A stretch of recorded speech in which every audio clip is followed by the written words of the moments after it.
Hindi pa din. Ay, di ba pinag... Ang dami. Actually, talaga inaabot ako ni Direk. Wag. Kaya ko yan. Umakyat siya sa sa trailer, dami. Saka yung takbo-takbo niya, knowing na nagigil pa lang. Supposed to be nga, October pa lang si Sen maglalakad ng slowly. Kaso November tumatakbo na siya. Tigas ang ulo. Superman sa healing process.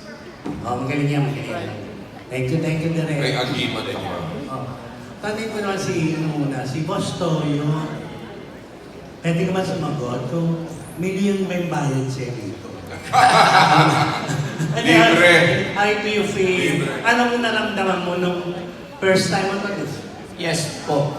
So anong sikat ka, magaling ka influencer, so anong naramdaman nung i-offer sa'yo ito? Boss Toyo, pwede ka bang sama sa sitcom ni Senator Bong? Ayun, nung may nag-chat ko sa akin sa Viber regarding po dito, syempre una ko po tinignan mo na yung schedule. Tapos nalaman ko rin po kay Sen Bong kasi kalugar ko po siya sa Cavite at talaga ng mga idol ko po talaga siya dati pa. So sabi ko po, sige po, basta po, yung sa scheduling lang. Kasi kaya dami ko rin mga natanggihan ng mga ibang series sa television because of my schedule. Okay. Pero ito, hindi ko pwedeng palagpasin yung isang Senador Bong Revilla at syempre kalugar ko din po sa Cavite yun. Kaya po talaga, hinanap ko po yung opportunity. Wala bang nagbenta sa'yo? Nagsanla ng mga... Halos ang dami po. Memorabilia? Madami na po sa cast yung nagpunta sa akin. Isa na po si Kuya Nino Mula, si Kuya King Gutierrez, yung isa po ay kontrabida set, si Eigenman po, si Sir Ryan Eigenman. Nagpunta na rin po sa shop. So tatlo na po yung cast dito na nagpunta sa shop ko.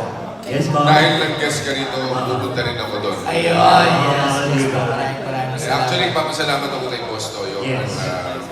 Alam ko marami nag-o-offer sa akin, pero napagbigyan niya tayo. Kalugar, I'm very Bilang proud. kababayan ko kapatid. Very proud of Senator Bong Revilla kahit saan mapunta talagang Caviteños. Sen Bong. So, anong naramdaman mo? Kumusta siya bilang Magaling. co-actor? Magaling na artista. Hindi mo sasabihin first time niyang natural na artista.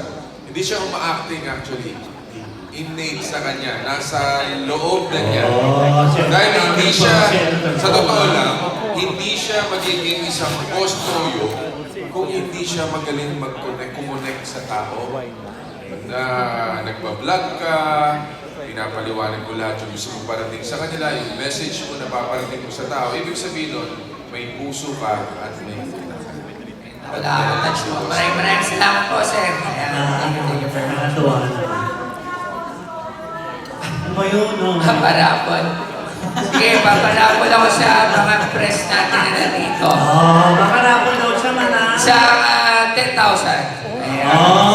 Diba 10,000, Magagasas ka ba? Sige po, ayan. Salamat po. Thank you.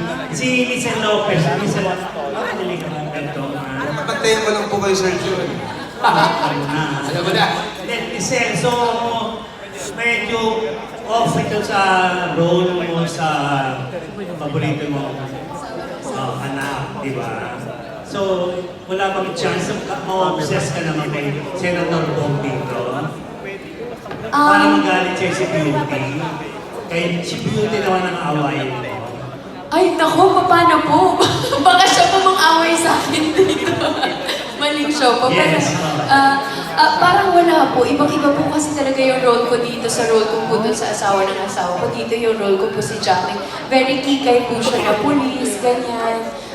Iba naman po si Shaira. Si Shaira talaga malina. So tingin ko po, hindi ko rin po may imagine kung paano ko kapag nakita si Gloria at si Shaira. No? Parehas selosa. Hindi. Siguro, Sige, ano gagawin mo? pupusasan ko na lang. So how do you feel na nasa season 2 ka na, tapos ito ulit sa season 3, tapos matapos na itong ano mo, anak, tapos merong outing.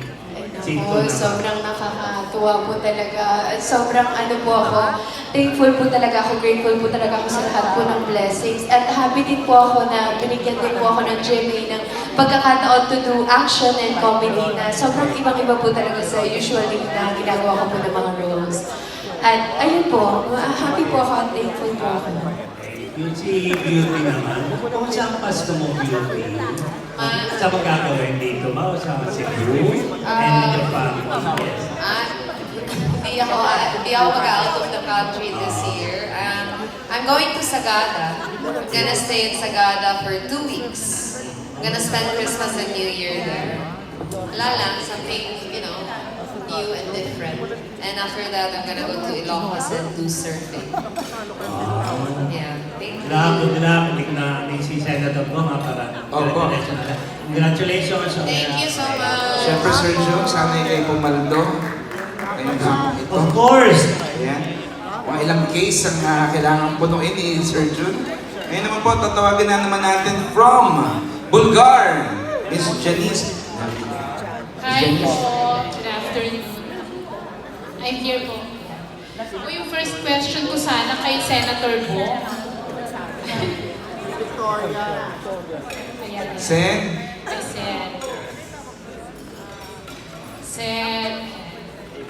Sen kasi every Christmas, di ba, kapag may entry ka, busy ka sa MMFF. So this year, how do you plan to celebrate your Christmas?